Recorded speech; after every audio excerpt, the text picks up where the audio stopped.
Welcome to the Instant Classic Wrestling Podcast, the only podcast that had a beard and nipples.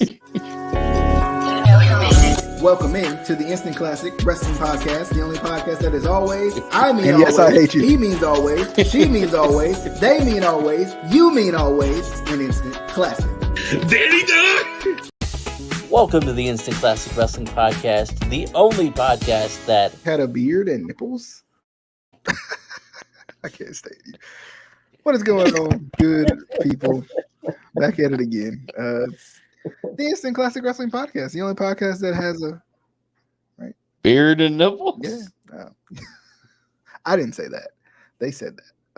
you actually did say that. I don't remember. Play the tape back. Play the tape. Welcome to the Instant Classic Wrestling Podcast, the only podcast that had a beard and nipples. Goodness. DJ Beal, is that not your voice? Yes or no? That'll probably that might crack me up forever. Not gonna lie. So we just gonna. I feel like this has been the theme of the podcast lately. We just gonna talk about wrestling and what's going on. I mean, we are a wrestling podcast. That's true. Wait a minute. So I was debating on this little sign behind me. I can't. I just do this way. If I look at it, I know. On this sign behind me that says the Instant Classic Wrestling Podcast on it, I was debating on putting the Instant Classic Wrestling. I can't. You're so far away. I can't even see that. You need to zoom in. RASSLIN. That's wrestling. You can see it a little bit better right there. But you need to zoom in. I can't see it. I mean, you need to zoom in. Zoom. So it's funny because speaking of just random things and speaking of wrestling, Casey, you remember when we went to New York and my mom was like, "We can't act like tourists," and she was talking to people on the elevator, and she was like, "Are y'all going to the wrestling?" And I'm like, "Well, we don't sound like we're from here at all." My God. Oh, I kind of wish we would read the room. I love DJ Mama. So there we go. Mountain Dew is not sponsored. When they will, I'll turn my can around. But anyway, I'll probably forget when I put it back down here in a minute. Exactly. Anyway, what's going on, good people? DJ here. You just got to get a Instant Classic Wrestling Podcast koozie. That's true. Hey, can you hand me that? Can you find my Instant Classic Wrestling Podcast koozie and so I can use it? Because that's a good idea. It's a koozie. Goes on the can. Put the koozie on the can. You drink the can. You put the koozie in the can. The can in the koozie. What? You put the koozie in the can. Shut up. It's not going to be very. It's not going to be any good tasting soda there anymore. But anyway, we're going to talk about Jordyn Grace's comments on Chris Benoit. And God. Also, we're going to talk about... I did not even see these comments, so I have no idea what the fuck's going on. Are you serious? I just didn't see it at all. Okay, well, DJ, as you're doing your intro, I'm going to give us bring the precursor here. Yeah, no, so I'm going to bring up the comments, and I want to read it because it was the dumbest thing that she could have possibly said. She walked it back. She hit that nice little moonwalk on it, but she walked it back, even though in her original statement, this is going to be my hottest take, and you're all going to be mad at me. So, if anything, just own up to it. Yeah. There we go. But anyway, yeah. So you have those comments on you? I'm bringing it up. Bringing it up now. Well, I mean, as he brings it up, the thing is with that whole situation, it was kind of a weird comment anyway. I mean, she's not like a hot takes type of person, I don't think. So it's kind of out of the blue. Maybe it was something where she was kind of trying to get a little publicity and decided, we gonna say some words that we shouldn't say. Especially I could see certain I could see it being accurate about certain people, but Benoit's not one of them, and I'm trying to like ad lib here while we wait on Adam to No, pull it up. I have it, and I want to preface this because I wanted us to other events were happening, so it kind of got fallen by the wayside, and maybe, and I'm not saying it being glorified or anything, but this past June was the 15th anniversary of that terrible terrible weekend. We should And still do that, by the way. I think it'd be we fun. should still do that, but because I mean, me and Casey have.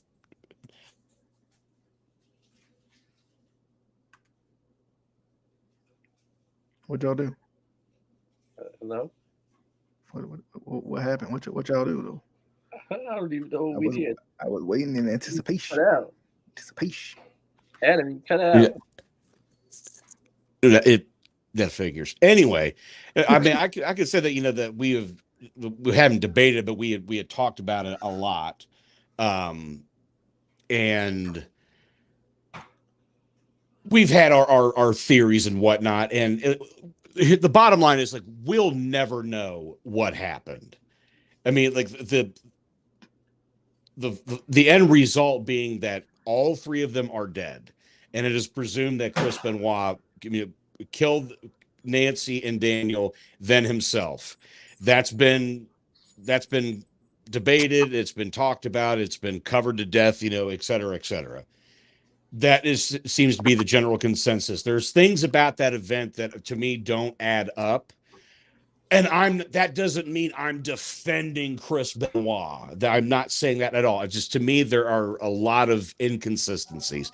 That's just me, but that could be for another time. But regardless,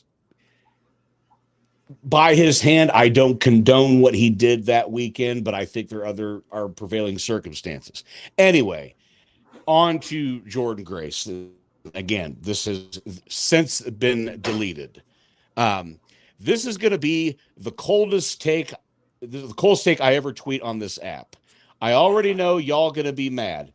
I don't think Benoit could 100% hang with the most of the present day best wrestlers. He would not be able to remember matches. Also, may he burn in hell. Amen. Maybe I'm biased because he murdered his family. I don't know. Probably just me. I think we should all hate him and disregard his entire body of work. But again, that's just my take. I always found it revolting to see people praise his wrestling after what he did. Proving a point, I said something, and I think this is afterwards. Proving a point, I said something very lightly critical about him. People jump to defend him. He should never be defended. Dude lost that right when not reprinting it here, but Grace described one of the murders. Blah blah blah blah blah blah blah. First and foremost, I do think that there is a fine line where you can appreciate the art and appreciate the body of work before these events that happened in 2007.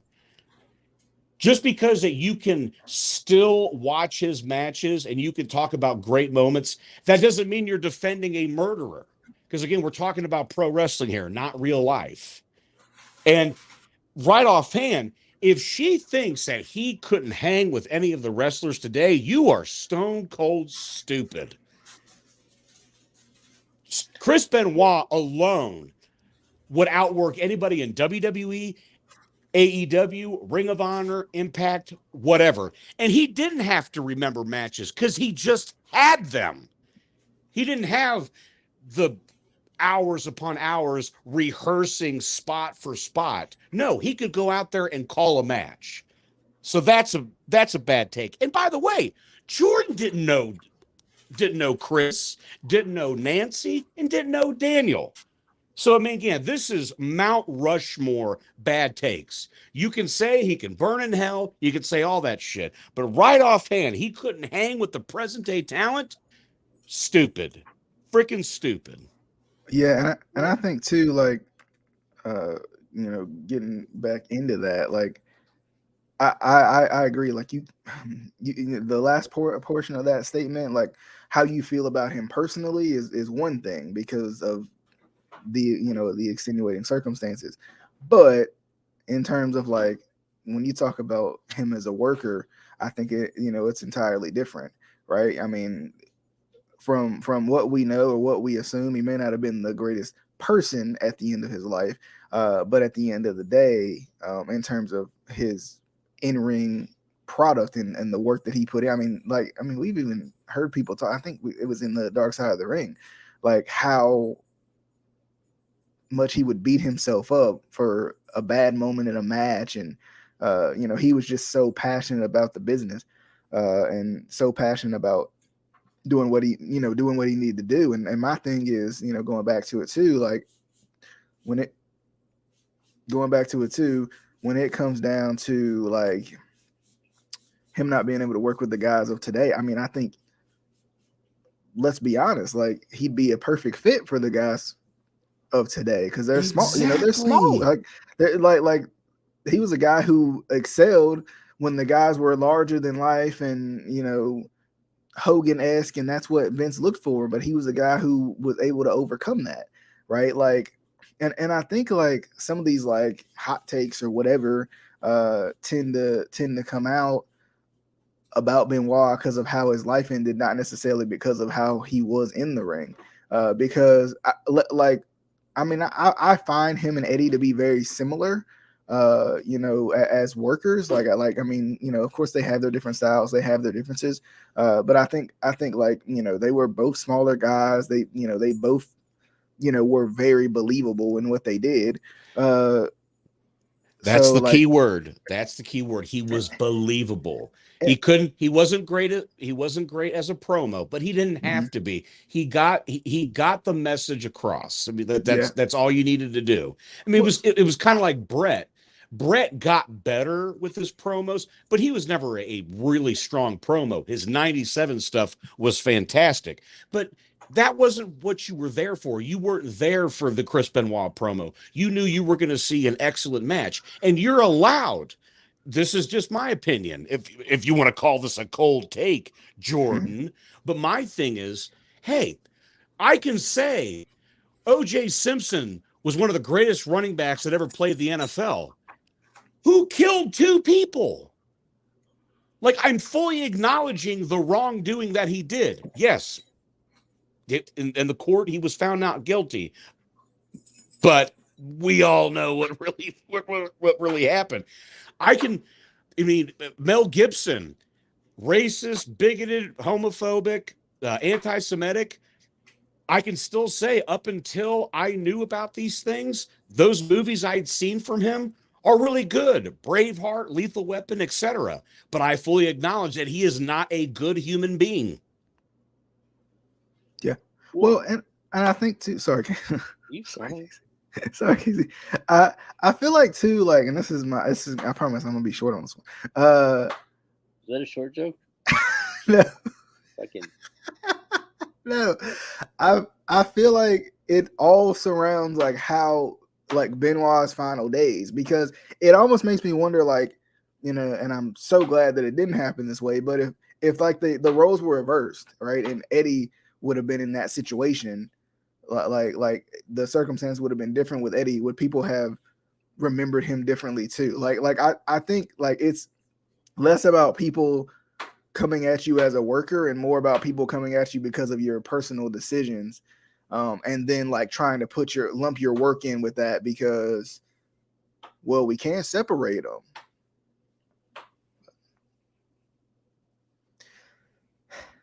But Casey, what were you saying? I don't know. I forgot now because you interrupted me twice. Sure. And another one. Wasn't there another former WWE superstar that killed somebody?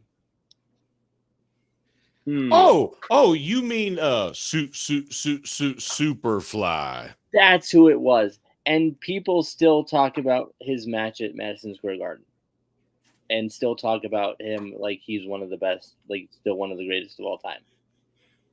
But he killed somebody too. Mm-hmm. And I'm not saying one is better than the other. I'm not saying one is passable and one is not. I'm saying if you're going to treat Chris Benoit like this when you don't even know, that's my other thing is like, none of us were there. There are still so many unanswered questions. There are still so many, like, and again, we'll get into this more in the full episode when we actually talk about the whole thing. But to me, there's still too many questions to really, I can't myself, and people can hate me for this. I cannot condemn Chris Benoit because I don't know what happened. I don't know if he was in his right mindset because of the damage to his brain. I don't know. You know, they say that that nobody else was involved, but we don't know that, right? I heard that there was alcohol, there was empty beer cans, but there was no alcohol in his system. So why was there empty beer cans? There's just so many questions, and people don't care about that. All they care about is demonizing Chris Benoit. And as far as, you know, his work, I still respect his work. I don't give a damn what anyone says because he was still one of the best. I would say if that night never happened and he was still even partially active as a wrestler, he would still to this day be one of, if not the best technical wrestler in the world, because he was, and he could, you know, go in there with anybody, whether it was the Big Show, whether it was Rey Mysterio, whether it was Eddie, you name it, he could hold his own with any of those. And you're going to tell me he couldn't hold his own with the current superstars? You have no idea what the fuck you're talking about. Shoot, I'd love to see him against an AJ Styles or like even like Daniel even Bryan. even seeing like, you know, the stuff that like a guy like Kenny Omega or something could learn from him, right? Okada, Wait, those Omega guys. can learn? It's new to me. But like just like, you know, the stuff that some of these guys could learn from a guy like that, you know, a guy who took it, you know, I mean, a lot of people would even say borderline took it a little too seriously, but I mean that, you know, that is, and that's kind of another like topic within itself. Like, you know, a lot of people have, you know, over the years have been like, you know, athletes take their craft too seriously. It's just a game and all this. But that's you know, but it's a subjective thing. Like what's your definition of too serious? Yeah. Well, and two, like it's the you know, that's their livelihood, that's their job. Like, you know, a lot of us take our jobs pretty seriously. If you know, if we enjoy it or if we enjoy what we're doing, you know, we take our jobs pretty seriously. So it's kind of like, you know, in the same breath, you know, you want to be the best at this, that, and the third. So you know, you're gonna put your best foot forward on that. But Right. I mean, there's other prevailing circumstances because, like, look, I respect Chris Jericho's work from the time I saw him in WCW, even though again what he's doing now annoys me, and I think it's a detriment to the business as a whole and to his legacy. But still, overall, his work, I mean, I respect it. But there are certain things about him from the last 4 or 5 years that openly never gets acknowledged, not from Meltzer, not from Alvarez, because they put him over strong. And they know about this, but they don't want to dilute the image of him, of what he brings to AEW. And to me, that never gets publicized. I won't mention the name, whatever, because I refused to put him on this podcast, but he donated tens of thousands of dollars to a certain former president and did not hardly give any type of donation to Jim Valley when he was dealing with COVID and his already immune compromised self. Gave him chump change, if that tells you anything. I want to know from everybody in that company right now, that still hang out with Joey Ryan and that's including the Bucks. That's including all the old PWG guys. Call that out. But no, let's move past that. And he's not in the States anymore, and thank God, whatever, though. Jimmy Havoc. That never got talked about. That got swept underneath the rug. So again, anybody's opinion of the Chris Benoit thing, it is what it is. But to Casey's point, we don't know what happened that weekend. My big thing is, to me, it's like the Kennedy assassination. It is not. He was shot in the head by somebody in the Book Observatory, and it was Lee Harvey Oswald. That's it. There is way more to that. And again, will we know? Maybe not for a very, very long time. But to me, it's not just open and closed. For some it is. And I respect your opinion on that. But for me, there's certain things I question. And that doesn't make me that I'm defending him. Yeah. But much like anything else, I would want to know the truth. I would want to know the full facts. But even from the Dark Side of the Ring episode, and even the research that you can do online, there is stuff that does not add up. There is stuff that Chavo has said publicly that is contrary to what the overall perception is. He can't fully say that, Chris did it. He goes, like, on the surface, it definitely does seem that way. So I'm sorry, just for anybody that attacks anybody for talking about Chris Benoit, the wrestler, automatically, just right offhand, it's a blanketed broad brush, is like, well, you're defending what he did to Nancy and Daniel. Absolutely not. But I'll tell you what, he didn't ask for that CTE. I think he fully acknowledged of what the consequences were getting into the business. Look who his idol was, Dynamite Kid. And I'll equate it to this, DJ. And Casey, we're all sports fan. Lawrence Taylor is a god in the New York Giants market, but he is not a great human being. But I can still say he's probably in the top 5 greatest football players that ever lived. But he's not a good guy. Ty Cobb in baseball, raging piece of shit, but he's one of the best baseball players ever. Casey, did you have something else you wanted to say about that before we hop on the Sasha Banks train? No. Probably not the way I should have said that. Sasha Banks. The WWE trying to erase Sasha Banks from the history books of WWE.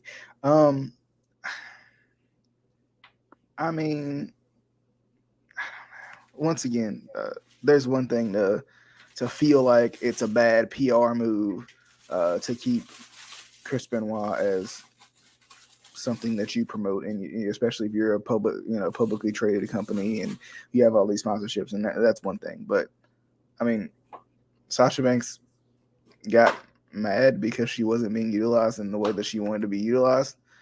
She was unhappy in her workplace and left.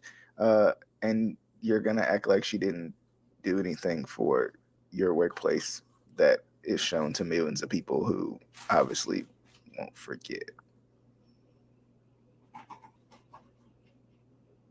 Okay. It's always weird to me how WWE tries to like erase people, like erase their legacies.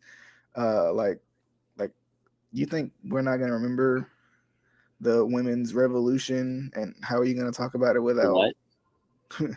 Exactly. I know what you mean. Like how are you going to talk about it without mentioning the 4 horsewomen in that regard? Because it's even hard to talk about Randy Orton's title runs without mentioning the fact that he had to beat a certain someone to get the run. Yes. Who are you talking about? I don't know who. I forgot who those people are. Yeah.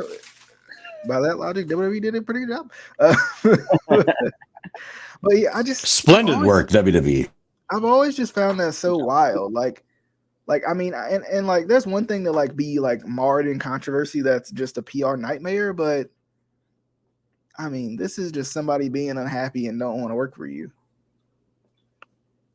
Unless Sasha leaked the text between Vince and his can Can I say hush puppy? Anyway, unless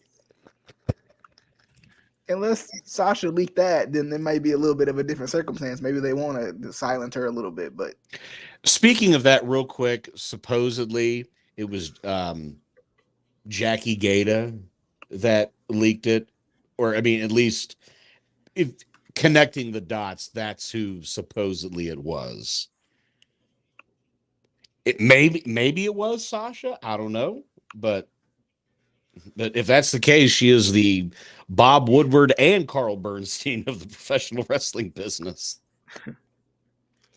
I mean, what do you guys think? I mean, I think this is like, once again, it's WWE's like a little god complex that they're the monopoly of wrestling.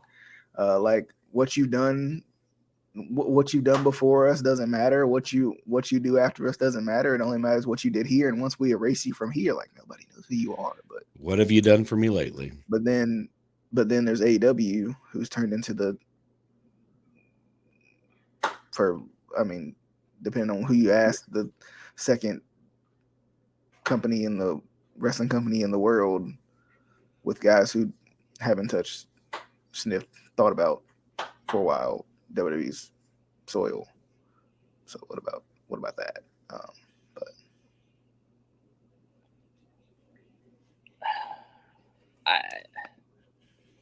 to me, and again, WWE isn't gonna think about this because they never think about they want to think that they can just erase whoever they want. But I think they forget that since WWE was created like 50 years ago, something like that, there's been a lot of advancements, like this nifty thing called the internet. I don't know if they've ever heard of it. You can search somebody's name, like Sasha Banks or AJ Styles or Tara Ryzen, and you can find out about these people. Like you can't just hear me out though. I mean, if you search Katie Vick, it's gonna come up. Do not look that up. Do not look that up unless you want to. Don't do it. You don't want to. I wouldn't be caught dead looking up Katie Vick. But it's a pretty dead subject. I wouldn't look up Katie Vick in a funeral home. Yeah, I mean, but again, she knows self. Just laid there. All right. Yes, we're terrible. Oh, yeah, you're right. Like, there's Google and like literally like you. Sometimes I think WWE is like, oh yeah, the Peacock is the only way to watch these matches. So if we take them off Peacock, then which I don't even know if they have control over that anymore. But anyway, if we take them off Peacock, then there we go. But then you got these other like third-party sites where if you just Google that person, the matches are going to come up because there's other sites that have your stuff. So good luck on that one. Good luck on that one. Come on.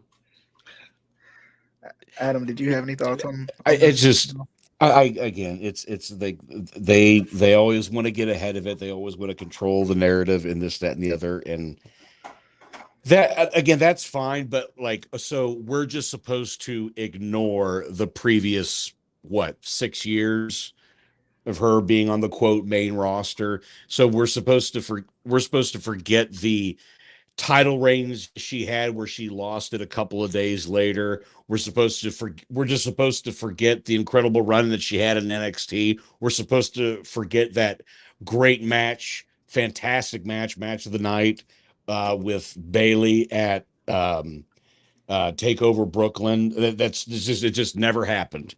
And they just came out with the what is it? The little evil show on Peacock. Yes. And she's one of the features on it because she was talking about like this isn't the first time that Sasha's been fed up with WWE and with.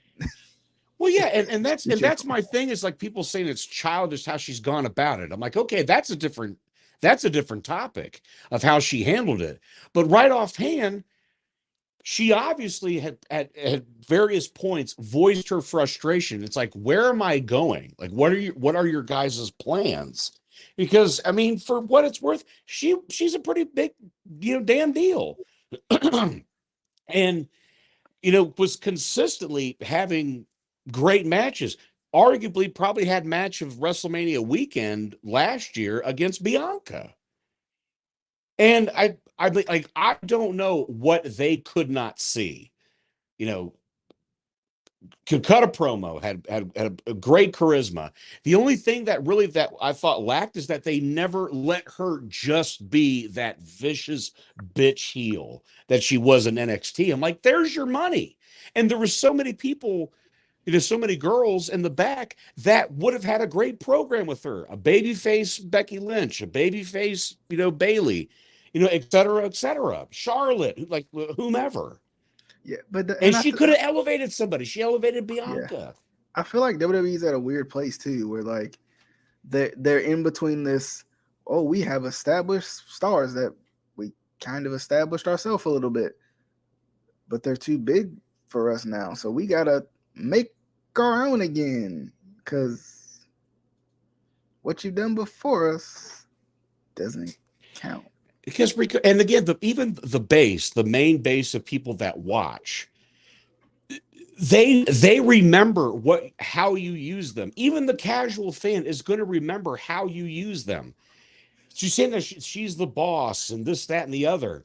But if it's traditional how they go about it, 50-50 booking, where again, win one, lose one, win one, lose one, blah, blah, blah. People remember that. That's why I always say, yes, ultimately, does it not matter the outcome? To a degree, it's like who went over, who got over. I would say that's a main sticking point. But either way, wins and losses matter when you're trying to build somebody. If it's split, it's like, well, you can see it a mile away. I'm like, well, they're going to give such and such the win back. No, if you want her dominant, then have her win. Bring some schlub in and just beat him. Let her be a bitch, whatever though. Or because she was as over as any of the women on that roster. And again, they just flip-flopped. Didn't know what to do with it. Then they just threw the tag team titles with her and Bailey, which worked, for the inaugural champions. And then from there, it was just kind of just here and there. And then I know her getting hurt a few times didn't do her any favors, but nonetheless, so her whole body of work from NXT into the main roster, no one's going to forget that. No one is going to forget that. Like, to your point, I can look that up on YouTube, even if it's not through the network or Peacock. Yep. I can type that in and find a compilation or the match as a whole, maybe, redone a little differently, but there's still ways that you can watch them from that television show. Yeah. Casey, you got any thoughts? Well, even with that, like, you can still even find their stuff from before WWE. Like, you can find Sasha Banks matches before she went to WWE, when she was still Mercedes Mariano, Mercedes Martinez. No, Mercedes something. I forgot exactly what it was. But you can find her matches before WWE. You can find AJ Styles matches before WWE. You name it. If they came up, through the indies, you can find their stuff on YouTube, whatever. I mean, even guys from like FC, you can find old FCW stuff. You can find, OVW stuff. So there's no way you're gonna completely erase anybody from history. You can't. Varnado, Mercedes Varnado. Yes, you can't do it. And to try, just kind of, I feel like it looks bad on the company. It makes you kind of look pathetic. Yeah. Like you're desperate to be like, oh, look over here, look over here. Don't Look at the bird over here. Look over here. Look how Yeah. successul we are. Exactly.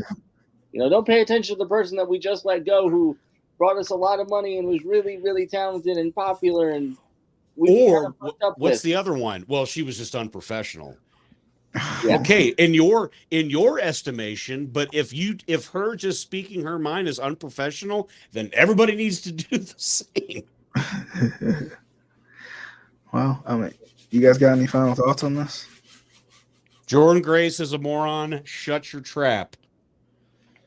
All right. As always, you can listen to us on Spotify, Apple Podcasts, Anchor, Google us because we are Googleable. Watch us on Facebook too. We sometimes go live on Facebook every once in a while just to keep it fresh. We might just start going back live on Facebook because why not? But anyway, as always, hope you guys enjoyed. And I just want to know, like, how could you ever forget Sasha Banks? Who? Because I will always remember that it's boss time.